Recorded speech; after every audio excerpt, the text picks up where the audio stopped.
Phone में food blog देखते हुए। ऐसी ठंडी के मौसम में तो हर चीज गर्मा गर्म खाने में ही स्वाद आता है, स्पेशली ये सूपी मैगी तो मेरी ऑल टाइम फेवरेट है। कीर्ति रजाई में बैठे हुए मजे से गरम गरम मैगी खाने लगती है। बाहर हो रहा ठंडी का मौसम साफ दिख रहा था। तभी गायत्री बाल्टी भरकर पानी और पोंछा लेकर कमरे में आकर पंखा चलाकर पोंछा लगाने लग जाती है, जिससे कीर्ति कपकपाने लगती है। मम्मी यार, क्यों कह ढा रही हो? एक तो वैसे ही इतनी तगड़ी ठंडी हो रही है, ऊपर से तुमने फुल स्पीड से पंखा चालू कर दिया है। अरे तू तो ऐसे ठिठुर रही है जैसे मैंने पंखे की जगह एसी चला दिया हो। तेरी ठंडी के चक्कर में तेरे कमरे में 4 दिन से पोंछा नहीं मारा मैंने। मम्मी यार, इतनी ठंड में डेली डेली पोंछा लगाना जरूरी है क्या? कोई देखने थोड़ी आ रहा है। सर्दी में तो 1 हफ्ते में 1 बार पोंछा लगाना काफी है। ये सुन गायत्री उसे घूरती है और फुसफुसा पड़ती है। हे भगवान, इस लड़की को अभी से हल्की फुल्की ठंड में भी इतनी ठंडी लग रही है, जरा से पंखे की हवा नहीं सही जा रही। अगर कल को ठंडी में एसी चलाकर सोने वाला ससुराल मिल गया तो क्या होगा इसका। वेल, प्यारे प्यारे दर्शकों, अब तो आप समझ गए होंगे कि हमारी प्यारी कीर्ति को वैसे ठंडी का मौसम काफी ज्यादा पसंद है, पर ठंड में पंखा चलाने से उसे एलर्जी है, क्योंकि उसे तुरंत कफ कोल्ड हो जाता है। अब देखना ये था कि क्या होगा जब हमारी विंटर कॉन्शियस कीर्ति को ठंडी में एसी में सोने वाला ससुराल मिलेगा। समय बीतता है और कीर्ति की शादी शुभम से तय हो जाती है। पंडित जी, अब तो आप जल्दी से शादी की कोई बढ़िया सी तारीख देखकर निकाल दीजिए। कादम्बरी जी, दिसंबर का महीना बड़ा बढ़िया रहेगा विवाह के लिए। मुहूर्त तो पास का ही है, दिसंबर लगने में दिन ही कितने रह गए हैं, और ठंडी का मौसम शादी के लिए अच्छा रहेगा। रिश्तेदारों को ठहराने में भी दिक्कत नहीं होती, मेहमानदारी भी अच्छे से हो जाएगी, खान पान भी खराब नहीं होता ठंडी में। तो गायत्री जी, आपकी क्या राय है? जी, दिसंबर की डेट सही रहेगी। दिसंबर की कड़कड़ाती ठंड में शादी की डेट फिक्स होने पर कीर्ति बिल्कुल खुश नहीं होती। यार, दिसंबर में तो एसी की तरह चिल ठंडी ठंडी हवा चलती है। मेरी तो सोच सोच के अभी से हालत खराब हो रही है। ब्राइडल शूट भी स्वेटर शॉल में करवाना पड़ेगा। ऐसे ही कुछ समय बीतता है। शादी की डेट पास आने तक ठंड का तापमान और भी ज्यादा बढ़ जाता है। धूमधाम से शादी होकर कीर्ति ससुराल आती है, जहां ससुराल के दरवाजे पर बिल्कुल चिल्ड हवा का झोंका उसे लगता है। हे भगवान, ये इतनी ठंडी ठंडी बर्फ से चिल्ड हवा कहाँ से आ रही है? ऐसा लग रहा है जैसे 4-5 एसी इकट्ठा चल रहे हों। ठंडी हवा से कीर्ति थर थर कांपने लगती है। वहीं ससुराल के सभी लोग गर्म स्वेटर में खड़े थे। हे राम जी, आज तो एकदम जोरदार की ठंड है। मेरा तो शरीर सिहर रहा है। जल्दी से कादम्बरी तू दही की तरह जमी क्यों खड़ी है? जल्दी से गृह प्रवेश करा दे। बस माँ जी, प्रज्ञा बहू को चावल का कलश भरने को भेजा है, आती ही होगी। तुम दोनों सास बहू को हर काम चूल्हे पर अधन चढ़ाकर करने की आदत पड़ गई है। बेचारी बहू को भी इतनी देर ठंड में खड़ा करवा रखा है। इतने में जेठानी प्रज्ञा कांपते कांपते कलश भर कर ले आती है। लीजिए मम्मी जी, कलश और आरती की थाली। कादम्बरी कीर्ति का गृह प्रवेश कराती है। कुछ देर बाद, चलो सभी रस्में अच्छे से हो गई हैं। शुभम बेटा, बहू को कमरे में ले जा, दोनों सफर के थके होंगे। फाइनली इन रस्मों से छुट्टी मिली। इतनी देर से ठंड में रस्में करते करते मेरी तो हालत खस्ता हो गई। मैं तो कमरे में जाते ही गर्मा गर्म हीटर चालू करके रजाई के अंदर घुस जाऊंगी, तभी शरीर में गर्माहट आएगी। हाथ पैर तो बर्फ से अकड़ गए हैं। शुभम कीर्ति को अपने कमरे में लेकर आता है, जहाँ उसे गर्माहट की जगह ज्यादा ठंड लगती है। ये बेडरूम है या बर्फ खाना? ऐसा लग रहा है मैं ससुराल में नहीं बल्कि डायरेक्ट शिमला पहुंच गई हूँ। बाहर हॉल में भी सॉलिड वाली ठंड लग रही थी और कमरा तो कुल्लू मनाली बना हुआ है। मेरे यहाँ की ठंड के मौसम में और यहाँ के ठंड के मौसम में कुछ ज्यादा ही बदलाव है। ठंडी से कांपते हुए कीर्ति हीटर चलाने के लिए देखने लगती है।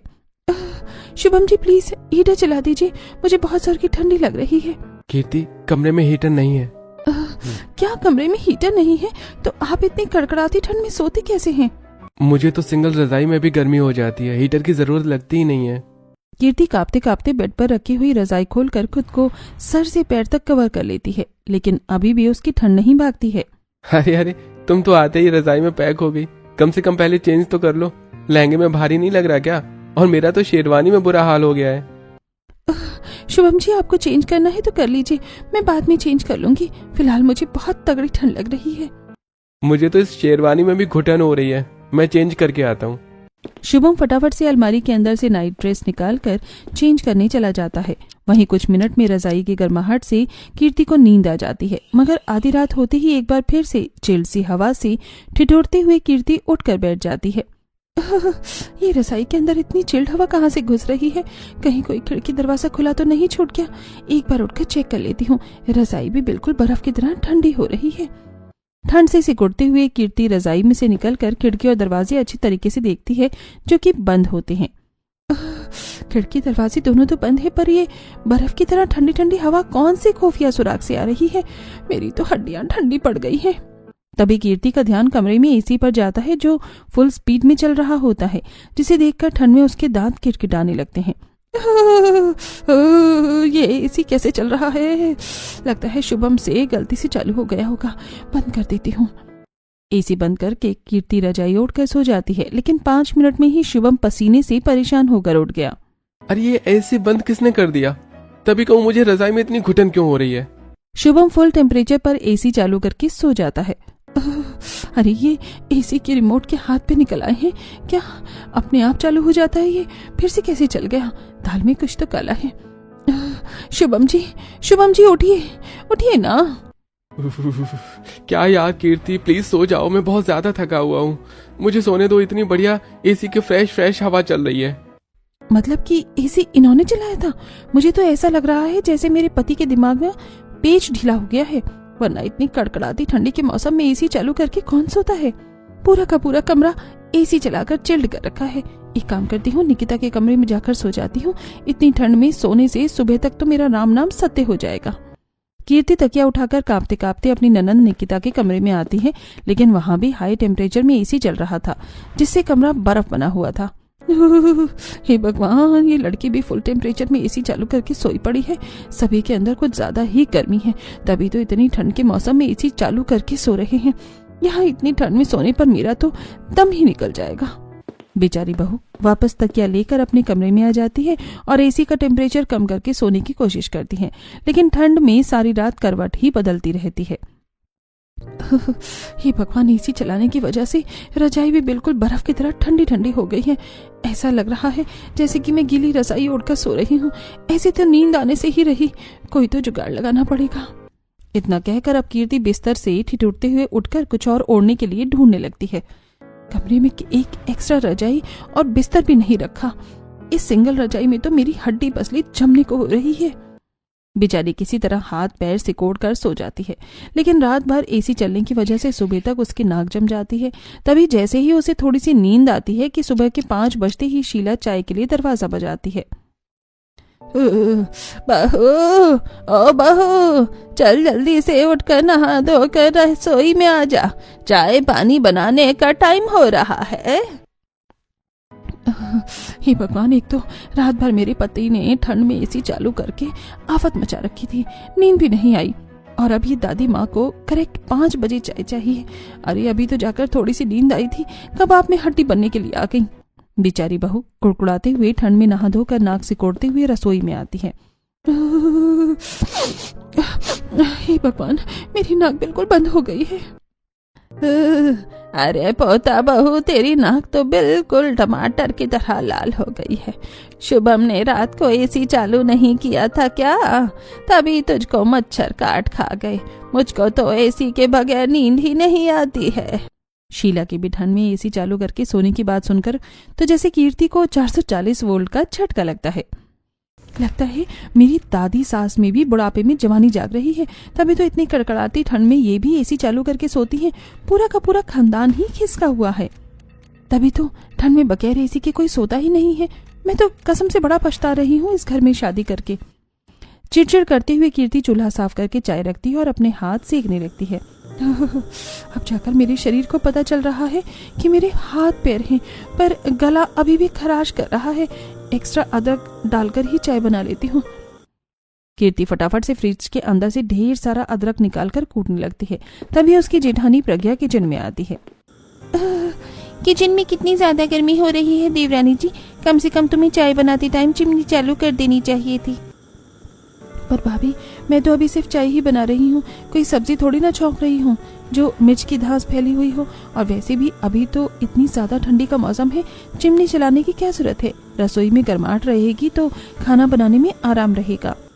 देवरानी जी, ठंड को जितना महसूस करोगी ना, शरीर को उतनी ही ज्यादा लगेगी। इतना कहते हुए प्रज्ञा किचन की चिमनी ऑन कर देती है और किचन में लगा हुआ एसी भी चालू करके सिंक में पड़े हुए रात के बर्तन को धोने लगती है। जैसे ही कीर्ति को एसी की ठंडी ठंडी हवा लगती है तो उसके हाथ के रोंगटे खड़े हो जाते हैं। हे भगवान, एक इस चिमनी के चलने से रसोई बिल्कुल चिल्ड हो गई और ऊपर से ये एसी। हाँ, तो रसोई में एसी तो चलता ही है देवरानी जी, मैंने अभी बस एसी चालू किया है। जैसे ही कीर्ति किचन में एसी चलता देखती है तो काफी हक्का बक्का रह जाती है। पर जेठानी जी, किचन में एसी चलाने की क्या जरूरत है? किचन में कौन एसी लगवाता है? यहाँ पर थोड़ी ना कोई सोता है। देवरानी जी, ये एसी मैंने स्पेशली पापा जी से बोलकर किचन में सेट करवाया है। पता है, गर्मी के मौसम में खाना बनाने में हालत खस्ता हो जाती है। गर्मी के मौसम में रसोई बिल्कुल थार मरुस्थल की तरह गर्म हो जाती है, इसलिए मैंने ये एसी लगवा रखा है। मैं तो गर्मी के मौसम में ही एसी चालू करके खाना बनाती आ रही थी। पर जेठानी जी, अभी तो ठंडी का मौसम चल रहा है, इसलिए एसी चलाने की क्या जरूरत है? बेकार में फालतू का बिल आएगा। अरे, जब बिजली का बिल आएगा तब की तब देख लेंगे, बस थोड़ी देर एसी चलने दो। वो किचन की चिमनी ज्यादा फास्ट नहीं चलती, इसलिए किचन की गर्मी खींचकर बाहर नहीं निकल पाती, इसलिए एसी लगवा रखा है। बेचारी कीर्ति आंखें फाड़कर किचन में चल रहे एसी को देखकर बहुत ठंड से ठिठुर ठिठुर कर चाय बनाती है। हे भगवान, कमरा तो कमरा, किचन में भी चैन नहीं है। अगर रसोई में भी एसी चालू करके खाना बनाना पड़ेगा तो मेरी तो कुल्फी जम जाएगी। हाथ भी इतने सुन्न पड़ गए हैं कि अदरक भी नहीं कूटा जा रहा है। थरथराते हुए बहू गैस पर हाथ सेककर अदरक डालकर सभी के लिए गर्मा गर्म अदरक वाली चाय बनाती है। जेठानी जी, मैंने चाय बना दी है, आप प्लीज सबको दे देंगी? अरे, तुमने इतने प्यार से बनाई है तो सबको अपने हाथों से परोस कर पिला दो। और हाँ, सभी लोग चाय अपने अपने कमरे में बिस्तर पर ही पीते हैं। यही सही है, सभी को एसी की चिल्ड हवा में चाय भी बिस्तर पर ही चाहिए। ट्रे में सभी के लिए चाय के कप लेकर कीर्ति कमरों में जा जाकर चाय देती है, जहां सुबह होने के बाद भी सभी के कमरे में फुल स्पीड में एसी चल रहा था और वहीं कादम्बरी एसी में रजाई में सिमट कर बैठी थी। अरे आजा आजा बहू, कितनी देर से चाय का इंतजार कर रही हूँ। रात जबरदस्त वाली ठंडी थी, ठंड देखकर तो रजाई छोड़ने का मन भी नहीं कर रहा। मम्मी जी, जब आपको इतनी सर्दी लग रही है तो फिर आपने एसी क्यों चला रखा है? इसे बंद कर दीजिए। अरे बहू, ठंड हो चाहे गर्मी, एसी चलाए बगैर तो हमारा गुजारा ही नहीं है। वो क्या है ना, रात में बड़े बड़े मच्छर लगते हैं कमरे में, तो बस मच्छर को भगाने के लिए एसी चलाना पड़ता है। फिर एक बार रजाई में घुसने के बाद रजाई छोड़कर बाहर निकलने का मन ही नहीं करता, इसलिए चलती रह जाती है एसी। चल कोई नहीं, अब तो कमरे में आ गई है तो तू ही एसी बंद कर दे। अब कादम्बरी के कहने पर कीर्ति एसी बंद करके निकिता के कमरे में चाय देने के लिए जाती है, जहां वो रजाई में पैर पसारी फोन चला रही होती है। देखो, महारानी को कैसे मजे से खुद रजाई में बैठकर फोन चला रही हैं, जैसे मैं तो इसकी नौकरानी लग रही हूँ। निकिता, ये लो तुम्हारी चाय, फटाफट से उठा लो। तभी चाय में ठंडापन देखकर निकिता नखरे करने लगती है। भाभी, ये चाय तो बिल्कुल बर्फ की सिल्ली की जैसी ठंडी हो गई है। इतनी ठंडी चाय मुझसे नहीं पी जाएगी, दोबारा से गर्म करके ले आओ। अरे, इतनी ठंडी के मौसम में तुम एसी चालू करके चाय पीना चाहोगी तो चाय तो 1 मिनट में ही ठंडी हो जाएगी। जब तुम एसी की ठंडी ठंडी हवा खा रही हो तो ठंडी ठंडी चाय का घूंट भी पी लो। भाभी, माइंड योर ओन बिजनेस। मैं चाहे एसी चलाकर सोऊं या फिर बर्फ का बिस्तर लगाकर, आप केवल अपने काम पर ध्यान दीजिए, मेरा टाइम वेस्ट मत कीजिए। फटाफट से चाय गर्म करके ले आइए। निकिता का घमंडी बर्ताव देखकर कीर्ति को गुस्सा तो काफी ज्यादा आता है, लेकिन फिलहाल घर में नई नवेली बहू होने की वजह से वो कुछ भी नहीं कहती। महारानी ऑर्डर तो ऐसे झाड़ रही थी जैसे 5 स्टार होटल में चाय पीने के लिए बैठी हूँ। मन तो कर रहा है चाय छन्नी से डायरेक्ट खौलती हुई चाय इसके मुंह में ही छान दूं। गुस्से से खटपट करते हुए बहू चाय खौलाकर ससुराल में बाकी बचे हुए लोगों को देती है, जिसके बाद वो सबके लिए पहली रसोई में अच्छा अच्छा खाना बनाती है, जैसे कि पूरी, छोले, शाही पनीर, मिक्स वेज, पुलाव और गाजर का हलवा। क्या बात है बहू, खाना तो बहुत ही शानदार बनाया है तुमने। ऐसे ठंड के मौसम में तो गर्मा गर्म खाना खाने का ही स्वाद है, और सबसे बढ़िया तो ये शाही पनीर और पुलाव लग रहा है खाने में। अजी, मैं तो कहती हूँ ये पनीर और पुलाव छोड़कर एक बार ये मिक्स वेज के साथ गर्मा गर्म पूरियां खाकर देखो, बड़ी स्वाद लग रही हैं। अच्छा जी, फिर तो चखना ही पड़ेगा। अरे बहू, एक पूरी तो डालना। जी पापा जी। कीर्ति पूरे अपने ससुर की प्लेट में डालती है जो कि एकदम ठंडी पड़ चुकी थी। अरे बहू, ये पूरी तो बिल्कुल पापड़ बन गई है। ठंडी पूरी खाने में मजा नहीं आएगा, 2-4 गरम पूरी ला कर दे।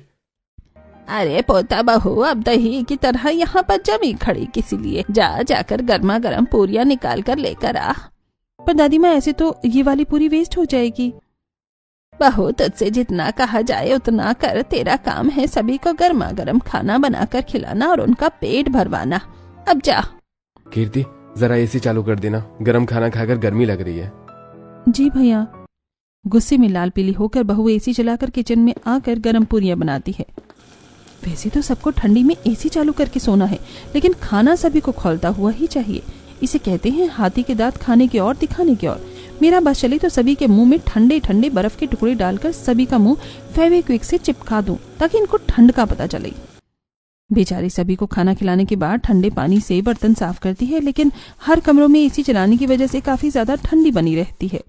कुछ देर बाद, शुक्र है सारा काम खत्म हो गया। अब मैं जाकर 3-4 घंटे आराम से नींद पूरी करूंगी। अब तक तो शुभम भी जॉब पर चले गए होंगे। रसोई का काम खत्म करके कीर्ति कमरे में आती है और कमरा खाली देखकर एक गहरी सांस भरते हुए एसी बंद कर देती है। अब मैं कुछ घंटे तो बिना एसी चलाए आराम से सो सकती हूँ। जल्दी से रजाई में घुसकर बहू देखते ही देखते सो जाती है। इसी तरह 3-4 घंटे बीत जाते हैं। शुक्र है थोड़ी नींद तो पूरी हो गई, वरना बगैर सोए तो मेरा सिर फट रहा था। तभी किट्टू कमरे में आती है। चाची चलो, दादी आपको शाम की चाय बनाने के लिए बुला रही है। चलो अच्छा है, मैं चाय बनाने का सोच ही रही थी। मम्मी जी ने बोल दिया गर्मा गर्म चाय पीकर थोड़ा शरीर में गर्माहट आएगी। फटाफट से कीर्ति किचन में आती है और चाय बनाकर पीने के बाद रात का खाना बनाती है। और एक बार फिर से रात में सभी के कमरों में एसी चालू हो जाता है। शुभम जी, इतनी ठंड में एसी चालू करके सोना जरूरी है क्या? प्लीज आज के लिए एसी बंद कर दीजिए। मगर कीर्ति, मुझे बिना एसी के नींद नहीं आती है। कल रात भी आपने फुल स्पीड में एसी चलाया था और इसीलिए मुझे कफ और कोल्ड हो गया। चलो कोई नहीं, मैं एसी का टेम्परेचर कम रखूंगा। और तुमको इतनी ठंड लग रही है तो बेड के अंदर एक्स्ट्रा रजाई और कंबल रखा हुआ है, मैं तुम्हारे लिए निकाल देता हूँ। शुभम बेड के अंदर रखी हुई रजाई निकाल कर कीर्ति को देता है। कीर्ति दोनों रजाई को डबल करके सो जाती है, लेकिन जुकाम की वजह से उसको रजाई में मुंह ढककर सोने से सांस नहीं आती।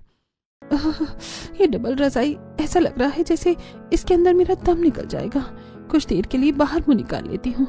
जैसे ही रजाई के बाहर मुंह करती है तो एसी से बहू का पूरा फेस ठंडा हो जाता है और दांत बजने लगते हैं।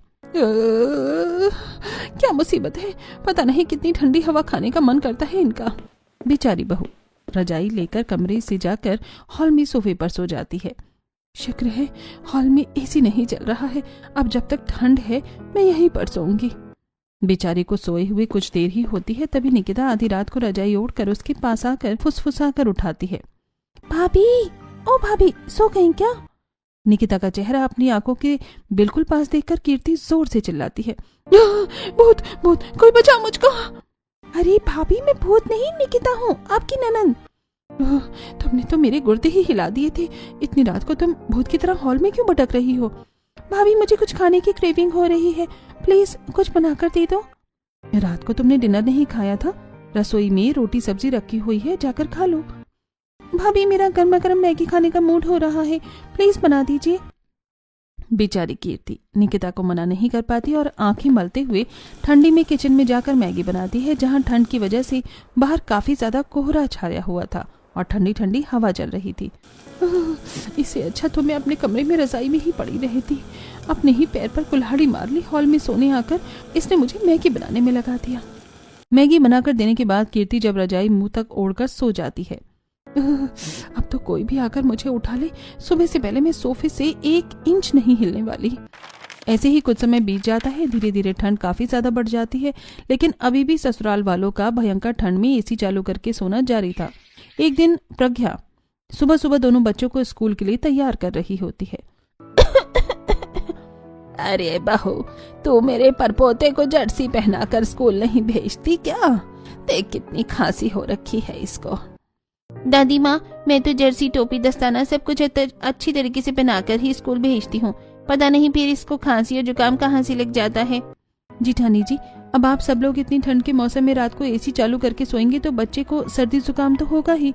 बच्ची का शरीर बड़ों के मुकाबले कई गुना सेंसिटिव होता है।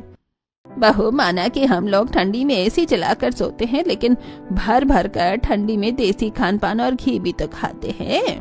ठंडी के मौसम में तो सर्दी जुकाम हो ही जाता है हर किसी को। पर दादी माँ, अगर आप लोगों को एसी चालू करके ही सोना होता है तो फिर रजाई ओढ़ने का क्या फायदा? आप लोग एसी जलाकर बगैर रजाई के सो जाओ। बहू, तू क्या ठंडी में हमारी तबीयत खराब करवाना चाहती है? बगैर रजाई के सोएंगे तो हमको ठंडी मर जाएगी। वो तो रात में मच्छर लगते हैं, इसलिए चलाना पड़ता है। मम्मी जी, मच्छर से बचाव करने के लिए ओडोमॉस और बहुत सारी चीजें आती हैं। एसी चालू करके सोने क्या जरूरी है? पंखा भी तो चला सकते हैं। चाची, पर पंखा तो बिल्कुल स्लो मोशन में चलता है, हवा भी नहीं लगती। इन सभी को समझाना भैंस के आगे बीन बजाने जैसा है। सोने दो सबको एसी में। आज से मैं तो अपना बिस्तर बालकनी में ही लगा लूंगी। मुझे अपनी कुल्फी नहीं जमानी एसी में सोकर। देखते ही देखते रात का समय हो जाता है और गुस्से में आग बबूला होकर कीर्ति अपना बिस्तर बालकनी में लगाती है, जिसे देखकर शुभम, अरे कीर्ति, तुम ये क्या कर रही हो? अचार डालने की तैयारी कर रही हूँ। अब तुम जाओ यहाँ से। अरे बाबा, तुम मुझ पर गुस्सा क्यों हो रही हो? कितना बढ़िया ठंडा मौसम हो रहा है, चलो ना अंदर। ज्यादा बड़ा लगाने की कोई जरूरत नहीं, चुपचाप जाओ, जाकर चिल्ड हवा खाओ। अपना सारा का सारा गुस्सा और फ्रस्ट्रेशन शुभम पर निकालकर कीर्ति बालकनी में सो जाती है।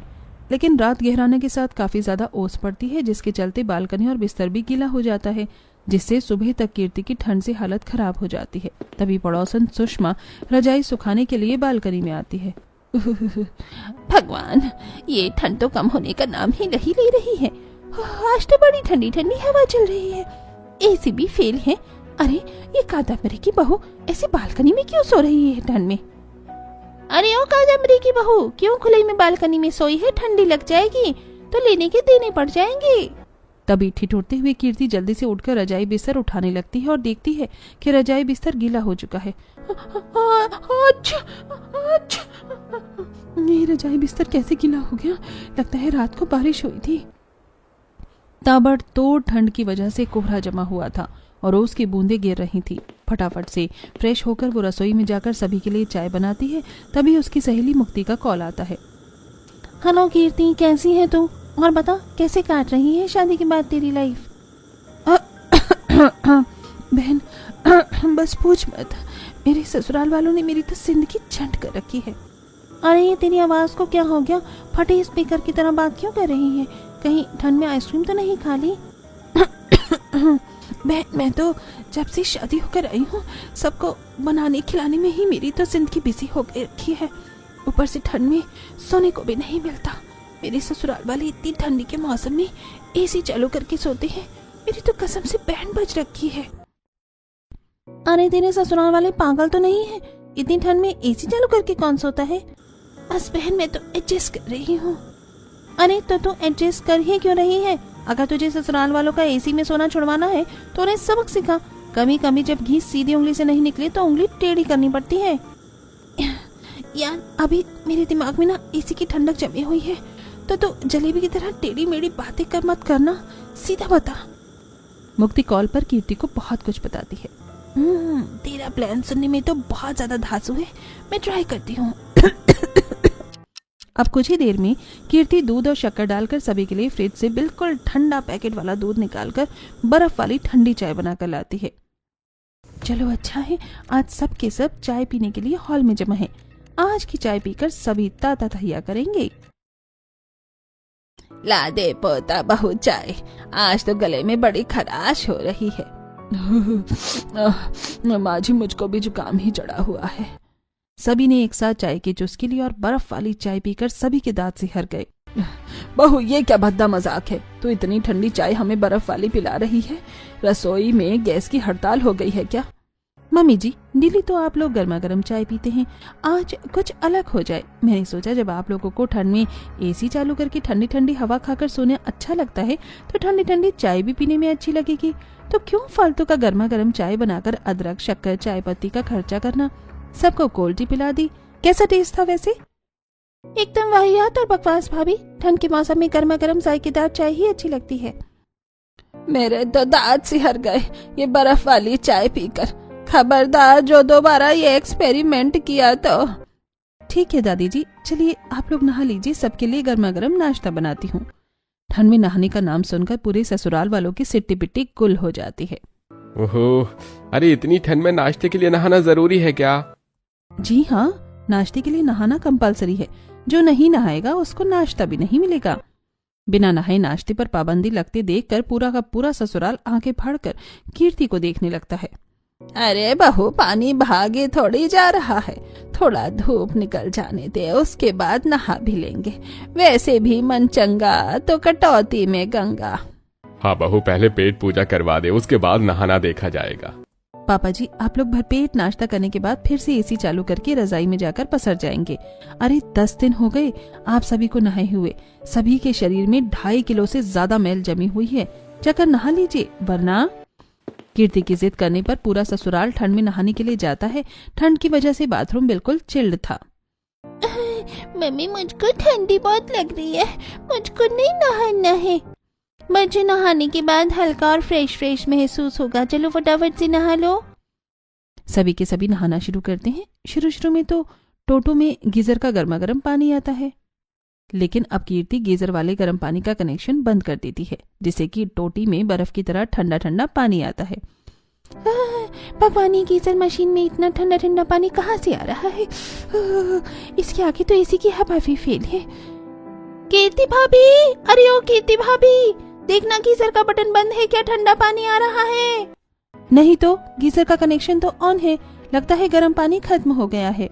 ये सुनकर निकिता, जो कि साबुन में सनी हुई थी, ना चाहते हुए उसे ठंडे ठंडे बर्फ जैसे पानी से नहाना पड़ता है। कितना ठंडा पानी है! इतने ठंडे पानी से नहाने में मुझे तो 440 वोल्ट का करंट लग रहा है। ठंडे ठंडे पानी से नहाना चाहिए, कनाए या नाए गाना चाहिए। बाकियों का हाल भी कुछ इसी तरह का था। सभी ठंडे पानी से नहा तो लेते हैं, लेकिन सभी की हालत पंचर हो जाती है। सभी बाथरूम से डायरेक्ट रजाई में जाकर बैठ जाते हैं। किसी के कमरे में एसी भी चल नहीं रहा होता है। अच्छी हे भगवान, एसी भी बंद कर दिया, रजाई भी ओढ़ ली, लेकिन ठंड नहीं भाग रही है। आज तो ठंड ज्यादा ही है। इतने में बाल्टी में पोंछा और पानी लेकर कीर्ति कमरे में आती है और कीर्ति फुल स्पीड में पंखा चालू करके पोंछा लगाने लगती है। अरे कीर्ति, तुमने पंखा क्यों चालू कर दिया? प्लीज इसे बंद करो, मुझे बहुत तेज की ठंड लग रही है।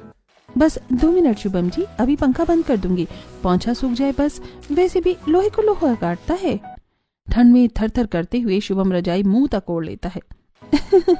आज तो सभी की हालत देखने वाली है। मुक्ति का बताया हुआ ट्रिक सक्सेसफुल हो गया है। मेरे ससुराल वालों की अकल ठिकाने आ गई होगी। आज ठंड में कोई भी एसी चालू करके नहीं सोएगा। देखते ही देखते रात हो जाती है। पूरा दिन सभी रजाई में पड़े पड़े ही खाना पीना चाय पानी सब करते हैं, और रात को एक बार फिर से सभी अपने अपने कमरे में एसी चालू कर लेते हैं। पूरे दिन रजाई में बैठे बैठे गर्मी सी लग रही थी। अब जाकर एसी की ठंडी ठंडी हवा खाकर थोड़ी सांस आई है। सारा काम खत्म करके कीर्ति खुशी खुशी सोने के लिए कमरे में आती है तो शुभम को एसी जलाकर घोड़े बेचकर सोते देख गुस्से में भर जाती है। फिर से एसी! हे भगवान, ये लोग नहीं सुधरने वाले। सब के सब एक नंबर के ढीठ हैं। गुस्से में चिढ़कर कीर्ति अपने पति के ऊपर से रजाई हटाकर अपना बिस्तर ठंड में बालकनी में लगाती है और वहीं पर सो जाती है। इसी तरह कुछ समय बीत जाता है। एक दिन ठंड में सुबह सुबह बिजली विभाग से एक आदमी आता है। क्या ये अशोक जी का घर है? हाँ जी, अशोक जी का घर है। मैं उनका बड़ा बेटा हूँ। कहिए आप कौन है? जी, मैं बिजली विभाग से आया हूँ। आप लोगों ने पिछले 2 महीने से बिजली का बिल नहीं भरा है। पूरे 2 लाख रुपए का बिल आया है। आप लोग जल्दी से बिल भर दीजिए, वरना बिजली काट दी जाएगी। 2 लाख रुपए का बड़ा बिल देखकर पूरा का पूरा ससुराल टेंशन में आ जाता है। भाई साहब, आप पूरे मोहल्ले की बिजली का बिल जोड़कर हमसे ही भरवा लेंगे क्या? ये 2 लाख रुपए किस चीज का आया है, पता तो चले। देखिए, बिजली आप लोग भर भर कर इस्तेमाल करते हैं तो बिल तो उठेगा ही ना। आप लोग क्या क्या चीजें चलाते हैं अपने घर में जो इतना ज्यादा बिल आ रहा है? फिलहाल आप बिजली का बिल भर दीजिए और चलाइए। आप लोग इस ठंड में रात रात भर एसी, सभी कमरे में रात भर एसी चलता है तो बिल तो उठेगा ही ना। आप लोगों ने बिजली फूकी है तो अब पैसे भी दीजिए। अरे देना तो पड़ेगा ही। अब पछताए होत क्या जब चिड़िया चुग गई खेत। आखिर में कोई विकल्प न बचने की वजह से उनको बिजली बिल भरना पड़ता है, जिसके बाद पूरे ससुराल वालों के चेहरे पर पछतावा दिख रहा था। और अब सभी ठंड में एसी चलाना छोड़कर एसी बंद करके सोने के लिए धीरे धीरे आदत लगा लेते हैं। शुरू शुरू में सबको परेशानी तो होती है, लेकिन धीरे धीरे सबको आदत पड़ जाती है।